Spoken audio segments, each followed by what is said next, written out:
तो जैसा कि हमने लास्ट एपिसोड के अंदर देखा था, वॉर को जीतने के बाद बाइकिंग जो होती है वो खुशी मनाई रही होती है, लेकिन तभी एकदम से उसे फ्यूचर जो होता है वो दोबारा से दिखने लगता है, जहाँ पर कि वो देख पाती है कि ये पूरी सिटी जो है वो तबाह हो चुकी है और उसी के साथ में सभी लोग जो है वो भी मारे जा चुके हैं। और इस चीज़ को देखते के साथ ही जो बाइकिंग होती है वो चिल्लाते हुए बोलती है कि सभी लोग समझ जाओ, क्योंकि इविल कोड जो है वो अभी नहीं मरा, वो अभी भी जिंदा है। और उसके इतना बोलते के साथ ही हम देखते हैं कि गड्ढे के अंदर से एकदम से एनर्जी जो होती है वो निकलने लगती है और इविल गॉड के हंसने की भी वहाँ पर आवाज़ आने लगती है। और रास्ते में अब जो रीइंकार्नेशन लॉर्ड होता है वो बाहर आने लगता है और वो बाहर आते हुए बोलता है कि जब से मैं रीइंकार्नेशन गॉड बना था तो उसके बाद में मुझे कभी भी ऐसा नहीं लगा था कि मेरी कभी ऐसी हालत होगी। मानना पड़ेगा कि वो मॉन्स्टर बच्चा जो था वो सच में बहुत पावरफुल था, लेकिन इसे तुम लोगों का बैड लक बोले या फिर मेरा गुड लक कि वो मुझे पूरी तरह से ख़त्म नहीं कर पाया और मैं अभी भी जिंदा हूँ। जो वो ओल्ड मंकी था वो उसने यहाँ पर खुद को पूरी तरह से बाइंड कर लिया, लेकिन उसके बाद भी वो मुझे मारने में फेल हो गया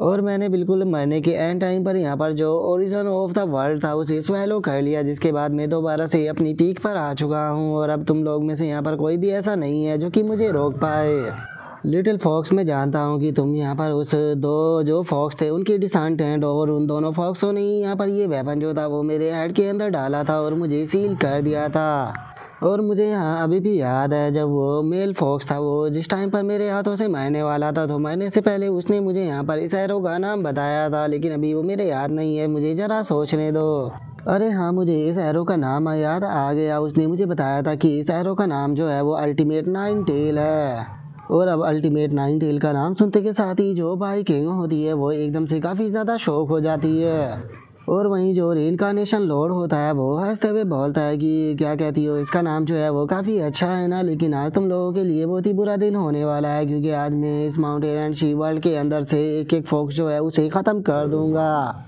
और उसके इतना बोलते के साथ ही अब बाइकिंग जो होती है वो एकदम से किंजियान के पास में जाने के बाद उसे बोलती है कि सीनियर सिस्टर, क्या आप यहाँ पर जो टाइम है उसके फ्लो को चेंज कर सकती हो। जो सुनते के साथ ही जो किंजियान होती है वो उसे बोलती है कि हाँ, मैं इसे कंट्रोल तो कर सकती हूँ, बस लिमिटेड टाइम के लिए, और मैं यहाँ पर अपनी स्पिरिचुअल एनर्जी का बहुत बार यूज कर चुकी हूँ, तो इसीलिए मुझे नहीं लगता कि मैं अब ज़्यादा अच्छे से इसे कंट्रोल कर पाऊँगी। जो सुनते के साथ ही बाइकिंग जो होती है वो उसे बोलती है कि सीनियर सिस्टर, आपको यहाँ पर ज़्यादा पावर का यूज करने की कोई ज़रूरत नहीं है, बस आप यहाँ पर मेरे ऊपर उसका यूज कीजिए और मेरी स्पीड जो है वो आप 30 टाइम बढ़ा दीजिए, क्या आप इतना कर सकती हो। जो सुनने के बाद किंजियान जो होती है वो भी उसे ओके बोल देती है, जिसके बाद अब बाइकिंग जो होती है वो किंजियान को बताती है कि मुझे एक चीज़ जो है वो कंफर्म करने के लिए जाना है, और उस चीज़ को कंफर्म करते के साथ ही मुझे यकीन है कि मैं इस इविल गॉड को पूरी तरह से यहाँ पर डिस्ट्रॉय कर दूंगी। और इतना बोलते के साथ ही बाइकिंग जो होती है वो दोबारा से जो स्काई फॉक्स होते हैं उनके पास में आ जाती है, जिसे देखने के बाद वे बोलते हैं कि बाइकिंग आखिर तुम यहाँ पर क्या कर रही हो। जो सुनने के बाद बाइकिंग उनसे बोलती है कि एंसेस्टर, मैं कुछ चीज़ जो है वो आपसे कंफर्म करने के लिए आई हूँ। जो सुनते के साथ ही अब बाइकिंग जो होती है वो दो स्काई फॉक्स के पास में आने के बाद उनसे बोलती है कि ग्रेट ग्रैंडमा और ग्रैंडपा, मैं आपसे एक चीज़ जो है वो पूछना चाहती हूँ। हमारे स्काई फॉक्स की जो soul searching arrow ultimate technique है, ये एक फॉरबिडन टेक्निक है और इस टेक्निक का हम यूज जो है वो केवल तभी कर सकते हैं जब हम एलिजिमेंट रियलम पर पहुंच जाए। जो सुनने के बाद जो उसकी ग्रेट ग्रैंडमा होती है वो उससे बोलती है कि हाँ बिल्कुल, लेकिन क्या हुआ, तुम ये क्यों पूछ रही हो। जो सुनकर बाइकिंग जो होती है वो उससे बोलती है कि मेरे फादर जो थे वो कभी एलिजिमेंट्री अलम पर पहुंचे ही नहीं, जहाँ तक कि मेरी फैमिली ने मुझे बताया है कि मेरे फादर जो थे वो टावरी अलम पर ब्रेक थ्रू करने वाले थे और उसी टाइम पर उनकी मौत हो गई, तो फिर वो एरो को शूट कैसे ही कर सकते हैं। और इतना बोलते के साथ ही बाइकिंग जो होती है वो सेकंड जनरेशन के स्काई फॉक्स के पास में आ जाती है और उसके पास में आने के बाद उसे बोलती है कि सेकंड ग्रैंडपा, मैं आपसे एक चीज़ जो है वो पूछना चाहती हूँ, क्या आपको याद है कि जो 9 टेल स्काई फॉक्स गॉड थी उनके पास में कितनी टेल थी। जो सुनने के बाद सेकंड जनरेशन का स्काई फॉक्स जो होता है वो बाइकिंग से बोलता है कि ये तुम किस तरह का सवाल पूछ रही हो, आखिर ये कैसा सवाल हुआ कि मेरी मदर के पास में कितनी टेल थी। जो सुनकर बाइकिंग जो होती है वो उसे बोलती है कि प्लीज़ ग्रेट ग्रैंडपा, एक बार अच्छे से सोचिए और मुझे बताइए कि उनके पास में कितनी यहाँ पर टेल थी। जो सुनते के साथ ही अब जो सेकंड जनरेशन का स्काई फॉक्स होता है वो थोड़ा सोचने लगता है और वो सोचते हुए बोलता है कि मेरी मदर 9 टेल स्काई फॉक्स थी, तो ये तो नॉर्मल सी बात है कि उनके पास में 9 टेल ही होगी। नहीं, एक मिनट रुको, मुझे अच्छे से गिनती करने दो, 1 2 3 है। अरे हाँ, मुझे याद आ गया, मेरी माँ के पास में तो केवल 8 ही टेल थी। जो सुनते के साथ ही अब बाइकिंग जो होती है वो थोड़ा सोचने लगती है और वो सोचते हुए बोलती है कि जब मैंने हेवन एंड ह्यूमन रियलम पर ब्रेक थ्रू किया तो उस टाइम पर मेरे पास में 3 टेल थी। जो सुनने के बाद उसकी ग्रैंड माँ जो होती है वो उससे बोलती है कि बाइकिंग क्या हुआ है, आखिर तुम इस तरह से परेशान क्यों हो रही हो। लेकिन हम देखते हैं कि बाइकिंग जो होती है वो उसकी बात के ऊपर ध्यान ना देते हुए खुद ही कुछ सोचते हुए बोलती है कि हाँ, अगर एंसेस्टर और डैडी की जोड़ दी जाए तो ये इनफ रहेगी। और उसके इतना बोलते के साथ ही अब हमारा व्यू जो होता है वो बाहर आ जाता है, जहाँ पर कि अब बाइकिंग जो होती है वो भी अपनी आंखों को खोल लेती है और वो अपनी आंखों को खोलते हुए बोलती है कि अल्टीमेट 9 टेल बस ये एक गैम्बल है।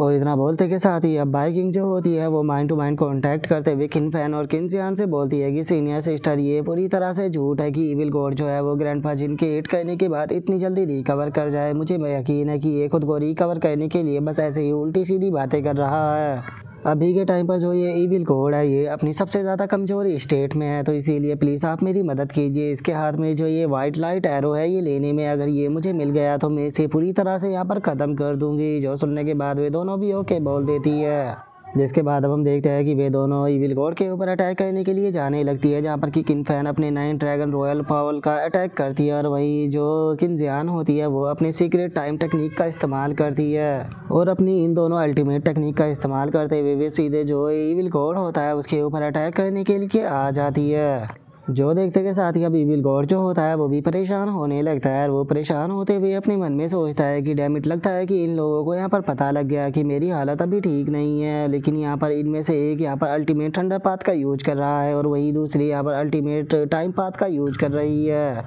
और वो इतना सोच ही रहा होता है तभी किनफैन जो होती है वो उसके पास में आकर सीधे जो एरो होता है उसके ऊपर अटैक कर उसके हाथ से छुड़ा देती है। और वही जो किनजियान होती है वो उस एरो के ऊपर किक करते हुए बोलती है कि बाइकिंग अब तुम्हारी बारी है। और उसके इतना बोलते के साथ ही हम देखते हैं कि वो एरो जो होता है वो बाइकिंग के पास में चला जाता है, जिसे कि बाइकिंग जो होती है वो भी पकड़ लेती है।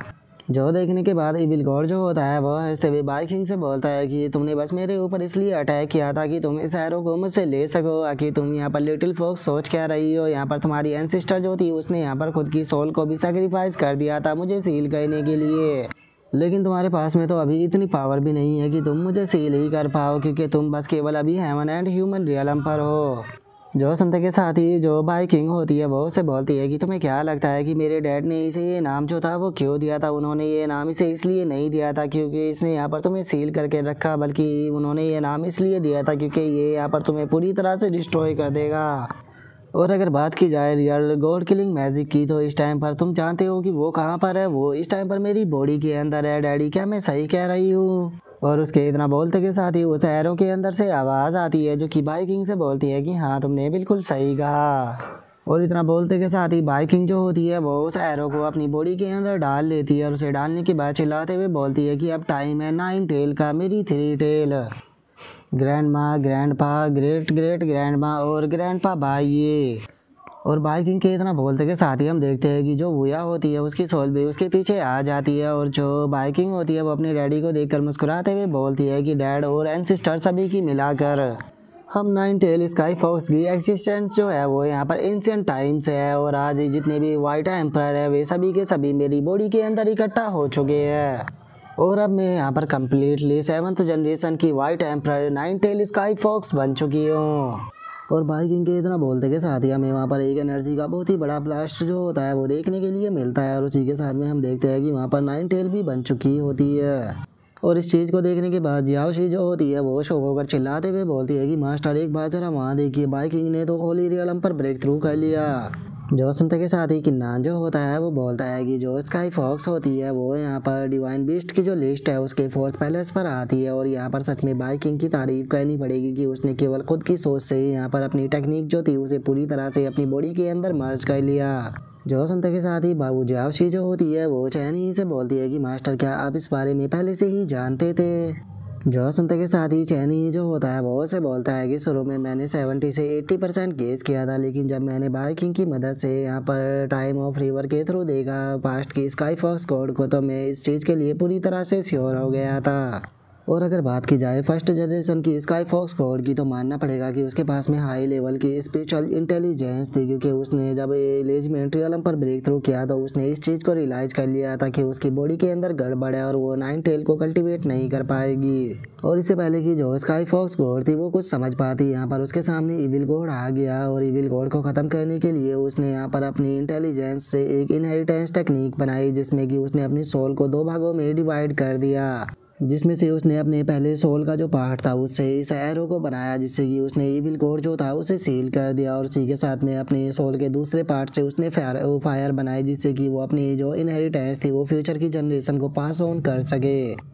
लेकिन यहाँ पर जो स्काई फॉक्स थी उसके डिसेंडेंट जो थे वो मार्शल आर्ट के अंदर ज़्यादा अच्छे नहीं थे, इसीलिए स्काई फॉक्स की जो सोल थी उसने अपने डिसेंडेंटों के लिए टाइम बाई करने के लिए जो इविल कोर था उसे उस एरो की मदद से सप्रेस करे रखा और वो इंतज़ार करती रही एक ऐसे डिसेंडेंट का जो कि यहाँ पर गिफ्टेड ब्रेन के साथ में पैदा हो, ताकि वो इनहेरिटेंस सोल एनर्जी जो है उसकी मदद से ब्रेक थ्रू करने के बाद एक true nine tail sky fox बन जाए, जिसके पास में की परफेक्ट सोल हो। और इस चीज़ को देखकर ऐसा कहा जा सकता है कि जो फर्स्ट जनरेशन की स्काई फॉक्स गॉड थी उसका कभी भी ये प्लान नहीं था कि वो जो इविल गॉड है उसे सप्रेस कर रख सके, बल्कि उसका प्लान शुरू से ही यही था कि वो जो इविल गॉड है उसे कम्प्लीटली डिस्ट्रॉय करना चाहती थी। और चैनी के इतना बोलते के साथ ही हमारा व्यू जो होता है वो इविल गॉड के ऊपर आ जाता है, जहाँ पर कि इविल गॉड जो होता है वो अपने मन में सोचता है कि मैंने कभी भी नहीं सोचा था कि इस एरो के अंदर जो वे दो स्काई फॉक्स है उनकी यहाँ पर सोल होगी। इस स्काई फॉक्स की यहाँ पर कल्टीवेशन की स्पीड जो है वो बहुत ही स्पीड के साथ में बढ़ रही है। मैं इस टेक्निक को यहाँ पर कंप्लीट करने नहीं दे सकता, नहीं तो मुझे डर है कि इसके बाद मैं यहाँ पर नहीं बच पाऊँगा, तो इसीलिए कुछ भी कर मुझे इसे रोकना होगा। और इतना बोलते के साथ ही अब इविल गॉड जो होता है वो बाइकिंग की तरफ अटैक करते हुए उसे बोलता है कि वो एरो जो है मुझे वापस दो, और इतना बोलकर वो अटैक करने जा ही रहा होता है, लेकिन तभी एकदम से उसके सामने किन फैन जो होती है वो आकर अटैक को करती है और वो चिल्लाते हुए बोलती है कि अभी जूनियर सिस्टर को अपनी टेक्निक को मर्ज करने के लिए थोड़े टाइम की ज़रूरत है, तो इसीलिए हमें इसे रोक कर रखना होगा। जूनियर किंजियान इसे रोक कर रखो। जो सुनते के साथ ही जो किंजियान होती है वो भी अपने हाथ में जो मोरोंग होती है उसे पकड़ लेती है और मोरोंग को पकड़ने के बाद वो चिल्लाते हुए बोलती है कि मोरोंग अब तुम्हारी बारी है। और इतना बोलते के साथ ही हम देखते हैं कि किंजियान जो होती है वो मोरोंग को बहुत ही स्पीड के साथ में जो इविल गॉड होता है उसकी तरफ लॉन्च कर देती है और हम देखते हैं कि मोरोंग सीधे जाकर जो इविल गॉड होता है उसके मुंह पर लात को मारती है और हम देखते हैं कि वो लात इतनी पावरफुल होती है कि उससे जो इविल गॉड होता है वो पीछे जाकर टकराता है। जो देखने के बाद इविल गॉड जो होता है उसे और भी ज़्यादा गुस्सा आ जाता है और वो गुस्से से पागल होकर चिल्लाते हुए बोलता है कि तुम मामूली सी चींटियों की इतनी हिम्मत हो गई कि तुम मेरे ऊपर अटैक कर सको, तो मैं क्या लगता है कि अगर मैं अपनी वीक स्टेट में हूँ तो मैं तुम्हें यहाँ पर नहीं मार सकता हूँ। और इतना बोलते के साथ ही अब इविल गॉड जो होता है वो पावर अप करने लगता है और वो पावर अप कर चिल्लाते हुए बोलता है कि शुक्रिया मुझे यहाँ पर मेरे ऊपर अटैक करने के लिए, क्योंकि तुम लोगों ने इस तरह से मुझे थोड़ी एनर्जी दे दी। और अब इस चीज़ को देखने के बाद किन फैन जो होती है वो चिल्लाते हुए बोलती है कि नहीं ये बिल्कुल भी सही नहीं है, वो इस पूरे के पूरे वर्ल्ड को डिस्ट्रॉय करने वाला है। और उसके इतना बोलते के साथ ही अभी इविल गॉड जो होता है वो हंसते हुए उन लोगों से बोलता है कि तुम चींटियों ने मुझे यहाँ पर इस चीज़ के लिए मजबूर कर दिया, आज मैं इस पूरे के पूरे माउंटेन एंड शी वर्ल्ड को तुम लोगों के साथ में ही डिस्ट्रॉय कर दूंगा। और उसके इतना बोलते के साथ ही पीछे से बाइकिंग के चिल्लाने की आवाज़ आती है जो कि चिल्लाते हुए बोलती है कि इविल गॉड तुम्हारी अपोनेंट मैं हूँ। और इतना बोलते के साथ ही हम देखते हैं कि उसका एक बहुत बड़ा अटैक जो होता है वो सीधे इविल गॉड के पास में आने के बाद उससे टकराता है, जिस कारण हमें वहाँ पर धमाका भी देखने के लिए मिलता है, जिस कारण हम देखते हैं कि इविल गॉड जो होता है वो दोबारा से काफ़ी इंजर्ड हो जाता है और वो शौक होते हुए बोलता है कि क्या इसकी सोल जो थी वो पूरी तरह से मर्ज हो गई। और उसके इतना बोलते के साथ ही अब बाइकिंग जो होती है वो उन लोगों से बोलती है कि सीनियर सिस्टर किन फैन सीनियर सिस्टर किंजियान मुझे माफ़ कर देना, मेरे कारण आप लोगों को इतनी देर इंतज़ार करना पड़ा, लेकिन अब आप लोगों को टेंशन लेने की कोई ज़रूरत नहीं है, इस बास्टर्ड को अब आप मेरे ऊपर छोड़ दीजिए। और इतना बोलते के साथ ही अब हम बाइकिंग को देखते हैं जो कि अब थोड़ी यंग हो चुकी होती है और वो देखने में भी काफ़ी प्यारी लग रही होती है। जिसके बाद अब बाइकिंग जो होती है वो वहाँ पर अपनी किसी पावर को एक्टिवेट करती है और अपनी उस पावर को एक्टिवेट करते हुए वो इविल गॉड से बोलती है कि इविल गॉड तुम बहुत पावरफुल हो, इवन कि तुम स्काई फॉक्स गॉड से भी ज़्यादा पावरफुल थे, लेकिन उसके बाद भी स्काई फॉक्स गॉड जो थी उसने यहाँ पर तुम्हारी वीकनेस को देख लिया था, इसीलिए केवल उनका एक एरो जो था वो तुम्हें पिछले 10,000 सालों तक यहाँ पर कैद कर रखता रहा, लेकिन आज मैं जिस एरो का यूज करने वाली हूँ ये एरो जो है वो तुम्हें आज पूरी तरह से डिस्ट्रॉय कर देगा। आज मैं माउंटेन एंड शी वर्ल्ड के अंदर से इविल गॉड का नाम जो है वो पूरी तरह से ख़त्म कर दूंगी। और इतना बोलते के साथ ही अब बाइकिंग जो होती है वो अपने एरो को तैयार करने लगती है। और अब बाइकिंग के इस रूप को देखने के बाद वो जो इविल गॉड होता है वो घबराते हुए अपने मन में सोचता है कि क्या वो मरी हुई फॉक्स दोबारा से जिंदा हो गई। नहीं, ये वो मरी हुई फॉक्स नहीं है, बल्कि ये तो उससे भी ज़्यादा पावरफुल है। और यहाँ पर इसके हाथ में जो ये एरो है ये वही एरो है जिसने कि मुझे इतने लंबे टाइम तक सील कर कर रखा, तो इसीलिए मैं इससे यहाँ पर दोबारा नहीं टकरा सकता। अगर मैं दोबारा टकराया तो फिर मैं दोबारा से सील हो जाऊंगा, तो इसीलिए सही रहेगा कि मैं यहाँ से भाग निकलूँ।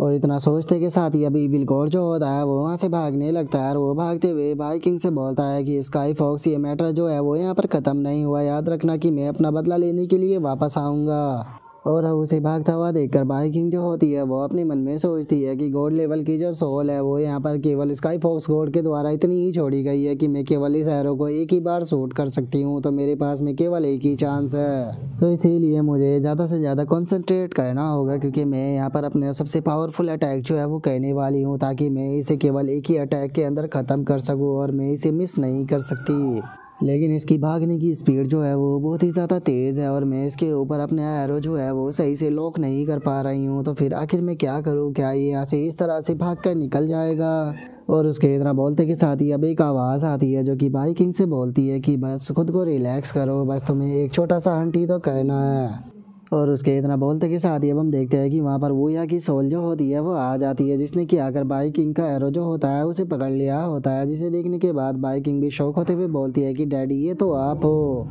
और अब वोया जो होता है वो बाइकिंग से बोलता है कि मेरी प्रीसियस डॉटर, क्या तुम जानती हो कि जब तुम पैदा नहीं हुई थी तो तुम्हारे डैडी जो थे वो बहुत ही ज़्यादा परेशान रहा करते थे, क्योंकि ये पहली बार था कि बाई फैमिली और जो तूशैन फैमिली थी वो एक साथ में आई थी। तो इसीलिए कभी कभी तो मुझे यहाँ पर सपने आया करते थे कि मेरी जो डॉटर है उसे वो जब पैदा होगी तो उसके सफ़ेद और काले बाल होंगे और वो देखने में ज़ेबरा जैसी लगेगी। इसीलिए मैं कभी कभी थोड़ा सा परेशान भी हो जाया करता था कि सभी लोग मेरी डॉटर का मजाक बनाया करेंगे। लेकिन जरा देखो तो यहाँ पर मेरी डॉटर जो है उसने केवल मेरी इनहेरिटेंस को ही नहीं पाया, बल्कि वो अपनी मदर की तरह खूबसूरत भी है। और यहाँ पर मेरी प्रीसियस डॉटर जो है उसे ज़रा देखो तो उसने के बाल जो है वो भी बिल्कुल मेरी तरह है। सच में तुम यहाँ पर मेरी डॉटर होने के लायक हो। लेकिन मेरी स्वीट डॉटर, मैं तुमसे पूछना चाहता हूँ कि क्या तुम्हारा कोई स्वीट हार्ट है? अगर तुम्हारा कोई मेल स्वीट हार्ट है तो तुम डैडी को बता सकते हो, जो डैडी है वो उसे बहुत ही अच्छे से पीटेंगे। और अब अपने डैडी को ऐसे टाइम पर मजाक करता हुआ देखकर बाइकिंग जो होती है वो अपने डैडी से बोलती है कि डैड, क्या आप थोड़ा सा सीरियस हो सकते हो? मुझे जो एरो है वो शूट करना है, नहीं तो इविल गॉड जो है वो रेंज से बाहर चला जाएगा।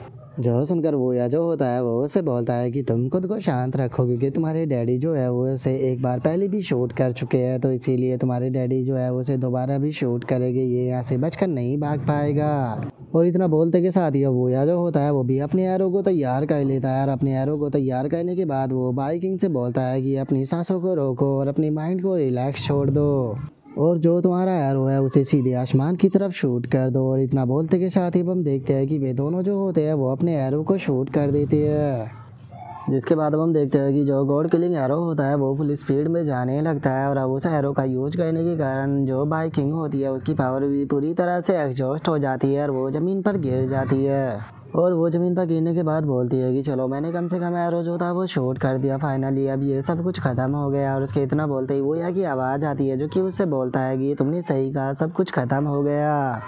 इसीलिए अब तुम आराम करो और बाकी की सारी चीज़ें जो है वो अपने डैडी के ऊपर छोड़ दो। जो सुनते के साथ ही अब बाइकिंग जो होती है वो एकदम से शौक हो जाती है। और अब हम वोया को देखते हैं जो कि वहाँ से जाते हुए जो बाइकिंग होता है उसे बोलता है कि बाइकिंग, और मैं तुम्हारी मदर और बाकी सभी लोगों को तुम्हारे ऊपर छोड़ता हूँ। जो सुनते के साथ ही अब बाइकिंग जो होती है वो रोने लगती है और वो रोते हुए बोलती है कि नहीं, ऐसा नहीं हो सकता, सारी चीज़ें जो थी वो सही थी, फिर आखिर ऐसा क्यों हुआ? जो सुनते के साथ ही एक स्काई फॉक्स जो होती है वो बाइकिंग से बोलती है कि शायद तुमने इस चीज़ को रियलाइज़ नहीं किया था कि इस अल्टीमेट टेक्निक को परफॉर्म करने के लिए तुम्हारे यहाँ पास में इनफ सोल स्ट्रेंथ जो थी वो नहीं थी। और अगर तुम यहाँ पर अपनी करंट स्ट्रेंथ के साथ में इस एरो को चलाती तो तुम इसी के साथ में मर जाती। तो इसीलिए तुम्हारे फादर जो थे उसने यहाँ पर अपनी फॉरबिडन टेक्निक का यूज कर कर यहाँ पर अपनी सोल जो थी वो यहाँ पर इसके अंदर डाल दी। इसीलिए यहाँ पर तुम्हारी ज़्यादा सोल एनर्जी जो थी वो इसके अंदर नहीं लगी। और अब जो वोया है वो एक तरह से जो गॉड किलिंग एरो है उसके साथ में पूरी तरह से मर्ज होकर उसी का एक हिस्सा बन चुका है।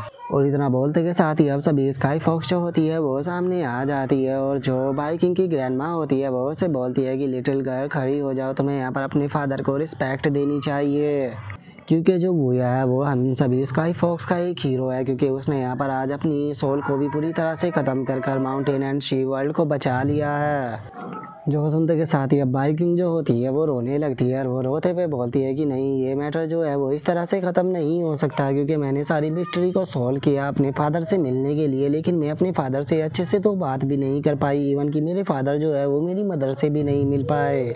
मैं इस तरह का एंड जो है वो कभी भी नहीं चाहती थी। मैं चाहती थी कि कम से कम मैं यहाँ पर अपने फादर से थोड़ी सी बातें तो करूँ। मैं अपने फादर से बहुत सारी बातें जो थी वो कहना चाहती थी, उन्हें बहुत कुछ जो था वो बताना चाहती थी। और उसके इतना बोलते ही हम देखते हैं कि चैनी जो होता है वो उसके पीछे आ जाता है। और अब चैनी को देखने के बाद बाइकिंग जो होती है वो रोते हुए चैनी से बोलती है कि मास्टर, आपको याद होगा आपने एक बार मुझसे वादा किया था कि अगर मैं जो जियांग यू है उसे अपनी दोस्त बना लेती हूँ तो आप मेरी कोई भी एक विश जो है वो पूरा करोगे। जो सुनकर चैनी जो होता है वो उसे बोलता है कि हाँ, मुझे अपना वादा जो है वो याद है। जो सुनते के साथ ही बाइकिंग जो होती है वो रोते हुए उसे बोलती है कि मास्टर, मैं रिवॉर्ड के तौर पर अपने फादर जो है उन्हें वापस चाहती हूँ, क्या आप मेरे फादर को वापस लेकर आ सकते हो। और अब बाइकिंग के इतना बोलते के साथ ही हमारा आज का एपिसोड जो होता है वो यहीं पे कंप्लीट हो जाता है। तो नेक्स्ट एपिसोड के अंदर देखें कि आगे क्या होता है। अगर आप लोगों को वीडियो अच्छी लगी हो तो लाइक करना, चैनल को सब्सक्राइब करना। मैं मिलता हूँ आप लोगों से नेक्स्ट एपिसोड के अंदर, तब तक के लिए बाय बाय गाइस।